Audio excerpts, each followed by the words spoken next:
لەژێر دروشمی ڕادەکەین بەرەو ژینگەیەکی خاوێنتر. لە ڕۆژی 25 دەی 2019 هەشتەمین ماراسۆنی نێودەوڵەتی هەولێر ئەنجام دەدرێت.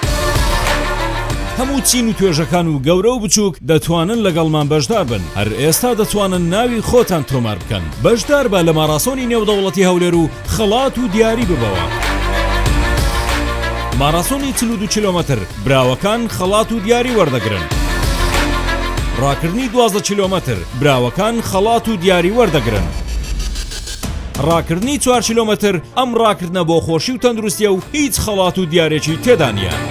بۆ بەشداریکردن پەیوەندی بکەن بەم ژمارە مۆبایلانەوە 0750 290 5253 0750 807 3738 ڕادەکەین بەرەو ژینگەیەکی خاوێنتر.